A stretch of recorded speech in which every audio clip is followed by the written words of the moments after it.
Welcome on into the Utah Blockcast. I'm Steve Bartle, Utah Insider for KSL Sports. Back on another special edition episode of Runnin It Back, where we talk to Utah basketball players. Last week we talked to Keanu Dawes. This week we got one of the transfers, Elijah Choppa, who entered the transfer portal from Syracuse, and we went in depth on his decision to come to Utah. What was the biggest factor, and what were some of the other contributing factors? We also talked quite a bit about this offseason, what it's been like acclimating into a new program and into a totally new environment here in Salt Lake City. So Elijah had a lot of really interesting things to share. So I don't want to waste too much time. Let's go ahead. Let's get to my interview with Elijah Choppa here.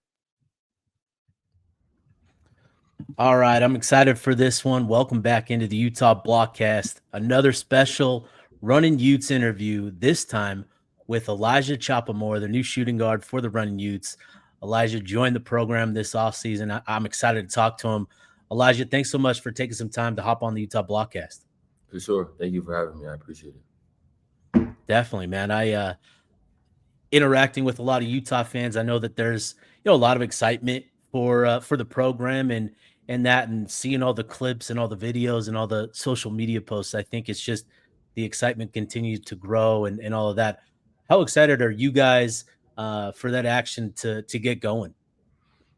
We're really excited. We've been here, some schools do one session. We did 2 sessions in the summer. So we were here all summer and took a little break, came back. We've been just going at it in the weight room with Coach Short and then, individually with our coaches and then, having, the little team practice that we have been having. But we're excited and we're ready to go.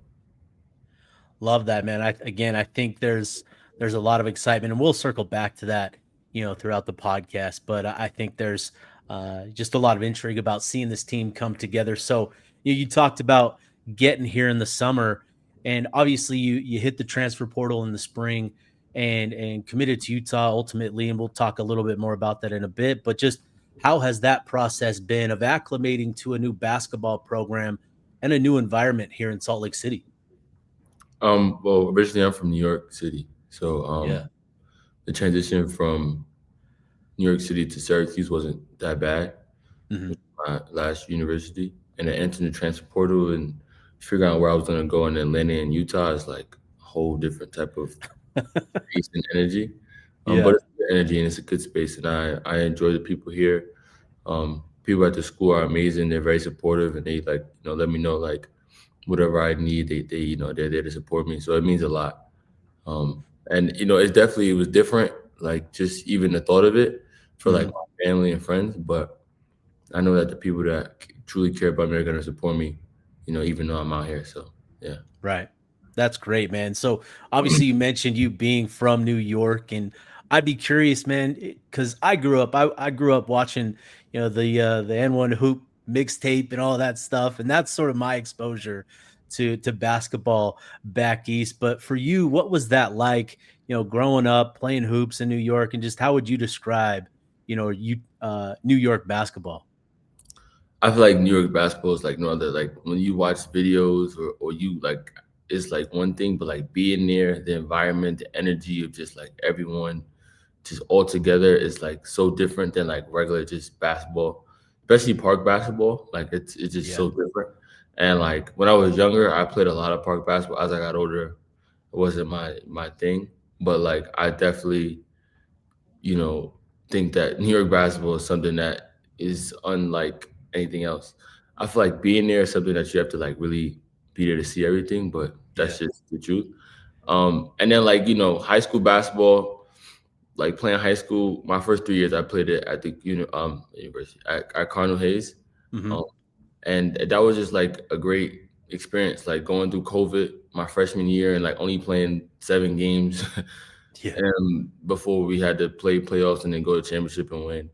Then 2 years after that playing and championship games at St. John's or championship games, wherever, it's like people being there supporting, the excitement. It was almost like college basketball, but just in high school. So yeah.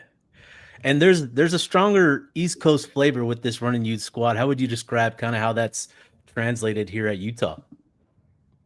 I mean, we got a lot of people at the transfer portal, and I was, well, I would say like one of the first three people, four people to Yeah. commit, because we Yeah. like a clean slate, and then they kind of just like picked, what they who they wanted and stuff like that.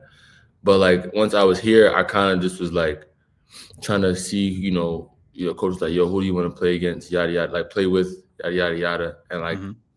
we started looking at other people, and like one person that I thought about that was like thinking about going into transfer portal was like my teammate now, Seydu. We went to Yeah. high school together, went to the same high school, obviously Lutheran, and I was like, yo, come on, let's do it. Let's do it. Let's bring this vibe, let's bring this energy to Utah, and let's like, show people like, we're big in just the East Coast. Right. Yeah. No, that's way cool. And so, you mentioned the transfer portal. Let's go back to your time and sort of talk about Utah's recruitment of you, right? You hit the transfer portal from Syracuse. I'd be curious to hear, how that process began. What was that where was that connection to the program, and just what was their message to you in wanting to bring you into Utah? Well, Coach Chill was a scout for Memphis Grizzlies, I believe. Hmm. Yeah. I'm like pretty sure. And he came to one of our practices like in the beginning of the school year, and he had seen me practicing, he seen me playing, then he seen me like, I guess he says like I stayed after and worked out and to see my energy and who I was as a person and talk to the coaches about me when he was scouting. And then when he had got the job and he was like thinking about players and like people that would bring a certain level of energy and just like commitment to the program, he said he thought about me. And then once I entered the transfer portal, like they had reached out to my people and whatever the case may be, and that's kind of how the ball got rolling. Yeah. Love that. And so you took a visit here. When you got here and you first got up, on campus, and sort of taking all of that in on your official visit, what were your first impressions of, the program, the staff, Salt Lake City in general? Well, I was on my visit with TB Terrence Brown, Oh my yeah. point guard. So like seeing his energy and like he was committed before he even took the visit. So we Oh were on the wow. visit together. He was kind of just experiencing and seeing like what it was really gonna be. Um, and so going through it with him and having someone that like matched my energy as a person was like that was a good start to everything. And then talking to Coach Jensen and seeing like how smart he is and how he looks at the game and how he can implement my game into Utah's brand of basketball that he's trying to bring here, and like how like what he did to win over his years of even being here and being a coach Yeah. over the years was like very interesting to me. Um, our GM Wes Wilcox, I liked his perspective on just life and just how he looked at life and certain things. So that was like something that I like was interested in, and like now I take pride knowing that like he's gonna help teach me certain things, which is that are bigger than basketball, kind of like the Yeah. life part of things. Coach Ed being here, his energy was cool. I always thought he was funny with his mannerisms, but like, that's my guy, like, whatever. And then, Coach Chill, that's like, from when I back at Syracuse and talking to Yeah. him, like, seeing how like what he thought about me and how he can like help me with my game, stuff like that, and how they're gonna allow me to like, make mistakes, do certain things, like play and work through like my problems while also like understanding that they gotta be on me about certain things. So Yeah. I think that those are the certain connections and relationships that I have with the coaches, just coming, taking a visit during my recruitment on Zoom meetings for hours and longer than that. And then getting here, seeing the facilities, where I could possibly be living and stuff like that. I just thought it was gonna be a good fit. Yeah. No, and that's great. So you sort of walk through your entire process, right, of coming to your decision. Would you say that, Alex Jensen and Wes Wilcox, their sort of vision in terms of, how they sort of their plan and their development of you, would that be the biggest reason for your decision to commit to Utah? Or what would you say was the single biggest factor for your commitment? Well, when I talked to coach, like he like basically let me know that I was gonna be able to play. Like the biggest thing Yeah. for me in my decision was I want to play. Like Yeah. I know people like leave schools for money. People do certain things because they know somebody. Like I wasn't trying to make them like, not to say a mistake, but go somewhere and like be there for money or be there for Right. whatever For other the reason. wrong reasons. Yeah, basically. And he was like, "Yo, we're gonna play. We're gonna do this. We're gonna implement this in our offense. We're gonna get it on you about certain things, but we know you're the type of person that's gonna just take it and work through it." And like I was like, okay, like that was the most important to me. And Yeah. like seeing the offensive, scheme and stuff like that was like when I had sat back with my dad and like looked at it, I was like, I could see myself being there, being successful, helping this team and program, become a winning program again. Yeah. Yeah. Yeah. No, that's great. And obviously you're a key piece, an early focal point of their recruiting efforts, like you said, right? You were one of the earlier ones to commit. And so, for you, you got here in the summer and we sort of talked about what it's been like acclimating to the program and the new environment. But, for you, you're going into your second year at the college level and you're coming to a program like, as you said, is trying to take that next step and try to, elevate as a program. And I think you've brought in a lot of talent.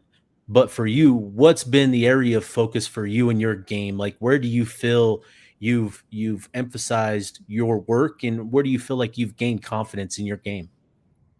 I mean, obviously everyone knows I can shoot. Yeah. I think that's, without being said, but um like, I've learned a lot at my year at Syracuse, defensively, offensively, about how college basketball is played, and a lot of like tips and tricks to be successful. Hmm. So I've kind of honed down on it. I've done more watching film over the summer with my dad, and just like understanding like there's some things that in high school don't work in college, and there's something that in high school that do.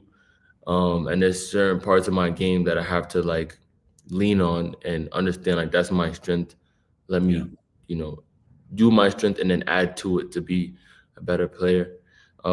This summer I kind of just been like working on overall my whole game, getting to the basket, finishing, shooting from deeper, shooting more shots off the dribble, um, and stuff like that. And then just watching film defensively to understand, when to be in help, when to be in the gap, when to get back to my man, certain things, how to guard the pick and roll, how to go against how people are guarding pick and rolls, and all those other things that I've just kind of just sat back and studied and done more homework on. I think it was more of understanding than like my ability to actually do it.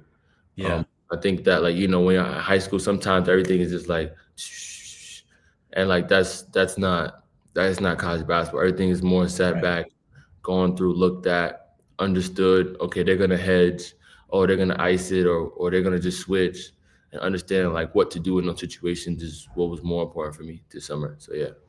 That's awesome. And I want to ask you, uh, you've mentioned your dad a couple times, and there was a video that the program put out recently. Then you talked about your dad. Can you talk to your relationship and just how important he is in your development as a basketball player over the years? Yeah, my dad is like my everything. I mean, my little sister is my everything as well. But like Yeah. when it comes to a parent who like person that has been there and like has done everything for me, it's been my dad. My dad's been my mom and my dad. When it comes to just teaching me things and how to be a man, to coaching me on the basketball court, and how to shoot a 3-pointer. Like he's done everything, and when no one believed, he believed. When people started believing, he believed. When people stopped believing, he believed. He was always there.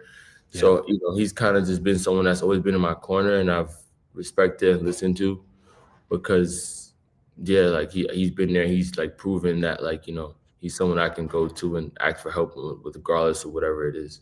Yeah, no, that's great, and I appreciate you taking the time to answer that one. We'll get to just a couple more here. You talk about your strength as a shooter, so maybe this question isn't best. I was going to ask you who's the best shooter on the squad, but maybe it's more appropriate to ask who's the second best shooter on the squad. Second best shooter, I'm gonna say Jake. Okay. Who are Yeah. youth 100. It's like 100 threes and like lives catch and shoot, fades, flares, whatever. Um, I'm always first, Yeah. but Of course. he's like there. He competes, so Yeah. I'll give it to Jake because I can tell that he takes pride in his ability to shoot as well. That's awesome. That's great. I think, yeah, we're excited to see that. And so last one here for you, Chopper. Circling back to that opening question with, the excitement for for the program within the fan base. Um, if you had to share a message to Running Ute fans, what would that message be? Um, to all the Running U fans, I'm excited to be in Utah. I'm excited to be here and compete and bring back the fun in Utah basketball. Um, I know that I'm gonna push my team to work really really hard, so that when we go out there and we perform in front of you guys can enjoy yourselves and not have to leave games early or be upset because your team can't win. I don't want that to be the case this Yeah. year. I want Utah fans to be like, yo, we play Friday. Everyone got to make sure we there. Like I want that energy to be like I want it to be the talk of the town. That's what I want. And I love and appreciate Utah for bringing me into their home and allowing me to play for their program. And I just want everyone to come support and show love so that we know that we got you guys behind our backs. Choppa, man, I think that's the perfect way to end an interview. I think, again, continuing to build the excitement for the basketball program. It sounds like you guys are focused on the work and doing a lot of good things, within the community and within the program to get that running youth basketball back to what we knew it as, back in the day. So, Choppa, man, appreciate the time. You hopping on today. This has been great. Really excited to see you guys in action for sure. For sure. Thank you for having me. I appreciate it. Go Utes.